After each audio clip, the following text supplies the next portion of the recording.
Hello there, my name is Kevin Durjun and I'm working with the TCM Academy to help to shine a light on some of the fantastic work and the even more incredible people who are currently populating the marvellous world of TCM.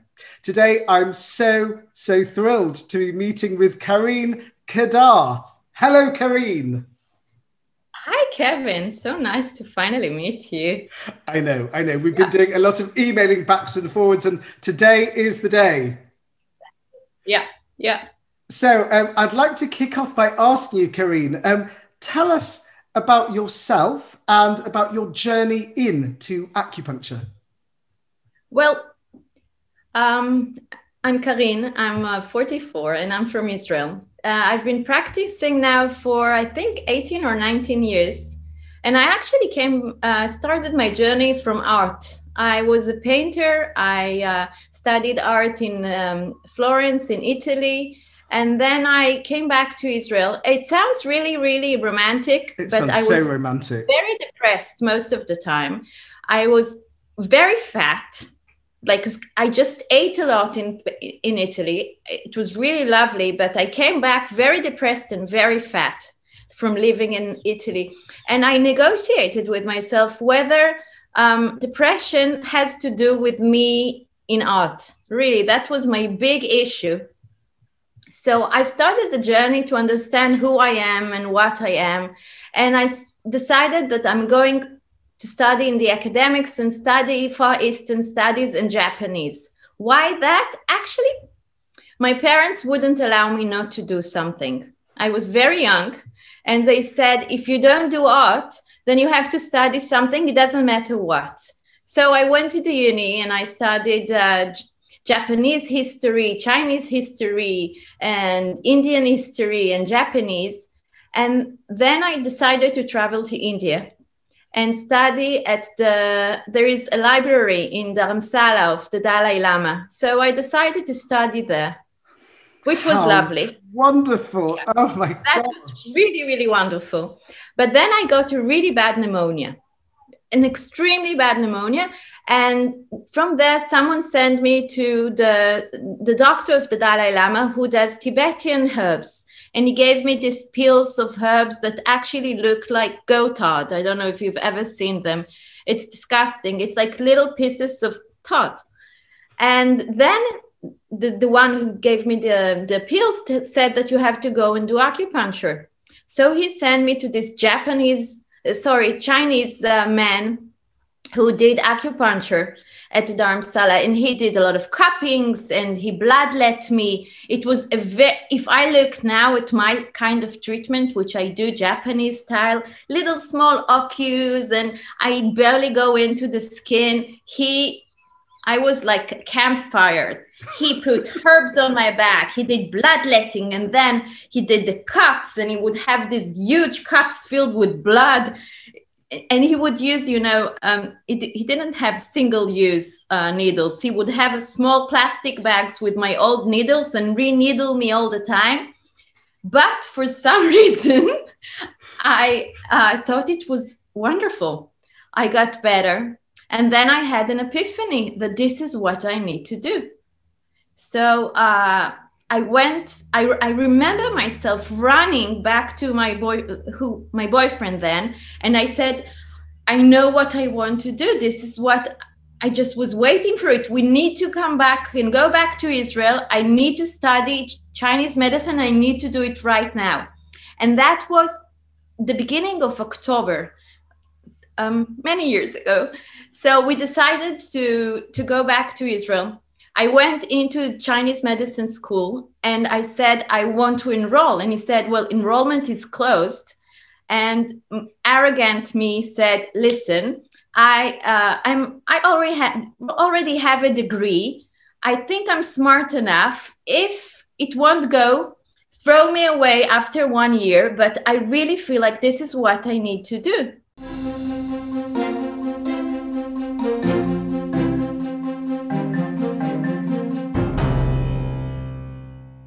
He said, okay, go to class.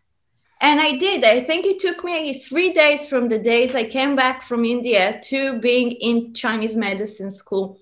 And I just remember, I don't know if you had it, I said, oh, I'm home. This is it. Like, you know, the symmetry and the break of symmetry, the 5 elements, the yin yang, the whole idea that we resonate with nature, the whole concept of Shen as being something that you can actually, you know, feel, and the whole thing that you can, you know, help. I wasn't even about healing at that time. I was just mesmerized by these ideas. I just was so much in love with it. I really loved it. And it's amazing that it's been almost 20 years now, and I still feel the same. I mean, when I read texts of the Neijing, of the Suwen, Ling Shu, it doesn't matter, of Sun Si Miao, I get so emotional. I mean, sometimes I get extremely angry. I can read stuff and I say, oh, that's so not true. That's so like patriarchy, or women are not like that. But it gets me so emotional still that I really feel like I'm in the right place. Absolutely. Absolutely. Yeah. Yeah. Now, Chinese medicine is such a huge world. Why is it that you've decided to focus your energies on to exploring women's health? I don't really know. I always loved the whole idea of the cycle and the childbearing years and this miracle of pregnancy and childbirth. For me, this was always where I need to go. It doesn't matter if it was art. It didn't matter if it was just studying, you know, Japanese or Chinese culture. It's always been the women's cultures that I found. I don't know. It was just like this. It just resonates for you. I feel that if I have something to give, it's around women, and if I receive something, it's through women. This whole tribal care of women towards women is what gets me going.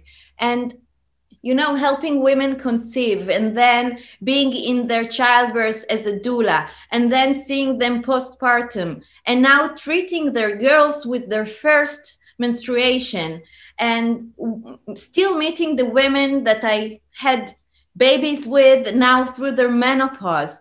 And it's been now, I think I have a few patients that I was in their childbirth, and now we're dealing with stuff about their womanhood. So I love it. It's like a general clinic for women. I just really love it. That does sound like an absolute treat and an honor to be able to be part of somebody's life, literally from their conception through to their own children. What a wonderful, wonderful gift you have in your profession. I know you from when you were an ID. I have these patients that say, oh, I know you since you were wanted so much. And I really love it. Yeah. Beautiful, beautiful. Now, you work in as part of a multidisciplinary team, something which is still relatively rare here in the UK, but I understand that it's more popular in Israel, where you're based. I wonder if you can talk us about your experience of treating women as part of a team. When I finished my school, you interviewed Karin Kedar a few weeks ago. You remember? Yes. Oh, who could forget that gorgeous, gorgeous woman? Yes, she's something else. So she brought me in to work in the biggest hospital in Israel, which is Ichilov's hospital in Tel Aviv. And she worked there in the fertility unit. So she brought me in to work with her. And then we actually really work inside the fertility unit, where first of all, you get a really good education of Western science when you work with Western doctors. I am a huge fan of any kind of medicine. I don't have any prejudice against any medicine. I find that any science that wants to explore health has something to benefit to the health of humans. So for me, studying Western medicine was and still is very, very important, because after all, we do live in the Western world. And then I think, yeah, it's been now 16 years. I had my own OBGYN. I had a 2-year-old daughter she's 18 now. And I asked my doctor, how does she feel about opening her own place? And she said, I've been thinking about it. Let's do it. So it's been 16 years since we founded Women's Place. And what we both feel that beside knowledge, which we give one another, this ability to meet a woman and tell her, listen, these are your options. You can try acupuncture, you can try herbs, you can try hormones, you can try nutrition. And then we started bringing a physiotherapist, pelvic floor physiotherapist, a nutritionist, someone who does yoga therapy, an osteopath who does women's health osteopathy. So this ability to tell a woman, these are your options. You need to choose what's right for you. I'm not the one to tell you you should do that or that. And many times we say, okay, how about doing both? How about let's say someone comes with menstrual pain, which is easy. So the doctor can say, one way to release menstrual pain is to use oral contraceptives. However, you can also try doing this. You can also try doing physiotherapy. Let's try to really understand why your menstruation hurts you so much. And then we understood that we also need someone from the mental health. So we actually started understanding, we say it's like petals. Women have petals of flowers. And sometimes you need to really understand what petals are the foundation of health for women. So we feel that just meeting a few women who care for you makes the difference. Sometimes it doesn't even matter which one it is. If there is a place that you can come and sit on a sofa and really relax into safety and say, I know I will be helped here. I know I can heal here.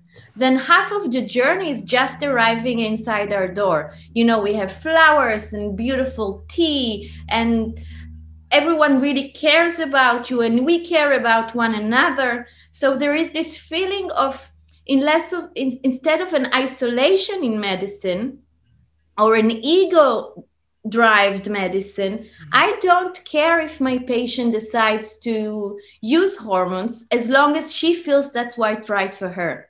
I do care if someone comes to me and said, my doctor told me that I have to, and I don't believe in this kind of responsibility taking when you take care of yourself. It doesn't matter if you're a man or a woman. So in my opinion, all I want to do is just, bring generosity towards choice instead of being, we tend to narrow everything in our world today, as if there is one way to do it, as if the natural way is the right way, or Western medicine is science-based. Science is science and our way is our way. We're part of a huge continuum. We're part of a continuum, which is always shifting from side to side. And the more trust you have in what you choose, probably it will help you more. So if my patient comes and says, I'm thinking about taking hormones, and I would say, wow, I think it's a really good choice. How about you try it? And if you have side effects from it, I will help you with the side effects. And let's say after a month, she says, I don't like the hormones. And I say, okay, that's okay. Consult with the doctor. She's just in the next room, and let's try to do something else. And then I think the less judgment we have towards our choices, the more we're able to really feel what's right for us. I think we live in this world that says that you have to choose. Either you're a natural-based person and only natural stuff. And then I say, cyanide, the poison, that's also natural. So natural is not that good sometimes. And on the other way, some people say, for me, only Western medicine. And I said, do you know what you're actually taking? And when they say no, I said, oh, so we need to understand. I'll tell you more about your hormones. This is what they will do. So, and also for me, it brings me safety. You know, if I feel there is a case that it's actually not for me. If someone comes and let's say she's been bleeding now for 30 days and she's 60 and her last menstrual cycle was 10 years ago, I know it's wrong. So choosing to help her in this situation, the best thing I can do is refer her to a doctor. Absolutely. And if the doctor, Dr. Arbel, who works with me, thinks that, let's say someone has UTIs, that giving her antibiotics is one way, but she can say, you know, Karin can help you with acupuncture, with herbs. Atalia, our nutritionist, maybe she can help you with your diet. And then she will probably be better soon because first of all, she'll say, oh, I'm being taken care of. I'm important enough. Now, we can talk and talk and talk together for ages, but we are running out of time. So time for two more quick questions. I would love for you, Karin, to talk through very briefly one particularly exciting case study that you've a patient who you've recently worked with. Okay, so it's actually, I'll choose a very recent one. Yesterday, I got a photo at 4 o'clock in the morning of a patient who sent me a photo of her newborn. She had 11 miscarriages before she came to see me, 11. And she came to see me, she had a stillbirth, and after the stillbirth, she lost 10 pregnancies again. She came to see me actually a year ago. No, a little bit more than a year ago, I think a year and a half. And she was depressed, demoralized. She felt her sexuality is gone, her feeling of safety in being a woman, she was in a complete breakdown. So I asked her, and she got extremely angry with me. I said, you know, no pregnancy now for 3 months. Please use contraceptives for 3 months. And I want to work with you for 3 months at least before I tell you, go ahead, you can get pregnant again. And we did a lot of work, acupuncture, herbs, supplements, a lot of talking about loss and grief. And we wrote letters to each and every one of her pregnancies. And we just did a lot of stuff to help her really, you know, grief. And then after 3 months, she came extremely angry one day and she said, I can't do it anymore. I really need to get pregnant. And I said, okay, let's give it a go. And this baby was born yesterday.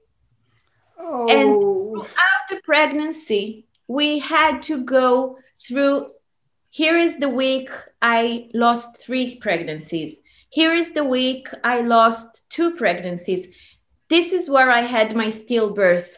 And all the time we communicated with this baby about safety, about the possibility to be born alive, about thriving, about his lost brothers and sisters. So we really gave this woman a place where she can grieve and be pregnant and you know, build a new life of possibilities in the same time. So I'm extremely, really, really proud and happy. I'm going to go and visit her tomorrow, I hope. Oh, so that's for me, like, big. What a beautiful, beautiful story. Gosh, so touching, and how wonderful for that brand new mother to be thinking, gosh, I've got what I've always wanted. How wonderful. Now, you are one of the co-founders of the Bria Fund. Could you tell us about that, please? Very, very, very briefly. Yes. So a few years ago, an ex-patient came and said, I want to fund a new fund for Israel for women's health. So we funded it, I think, 6 years now, and we're doing a lot of projects of, first of all, we did a survey for more than 6,000 women in Israel and asked them about their experiences during GYN, going to see a doctor and having their vaginas being examined. How does it feel? What do they need to feel more safe? And we just, we did a survey, we did all the statistics, and we brought up this idea of what women need. And then we went to hospitals all around Israel and sat with, doctors and explained them what women need. Small stuff. I need a place to put my underwear. I want to have a good cover. I don't want the bed to be in front of the door. I need a doctor to explain each and every movement he does or she does, so I will feel safe. I need this ability to stop if I don't want to proceed. I can put the ultrasound inside me instead of the doctor. So all these kind of options. And actually, it's been 4 years now and our project is working. Things are changing. So now we're working about abortions and miscarriages, how Israel handles that. So we take issues of women's health and we break them down and rebuild them to make new foundations. And for me, as someone I get angry really easy. So instead of being angry, I am an activist. So it's good for my health. Well, you're putting that wonderful good energy about sensing injustice and you're pushing it into a very positive direction. Exactly, because if not, I was a really bitching woman. Yeah, yeah. Karine Kedar, what an absolute pleasure it has been. Thank you so much. Thank you so much. Thank you, Kevin. Thank you so much.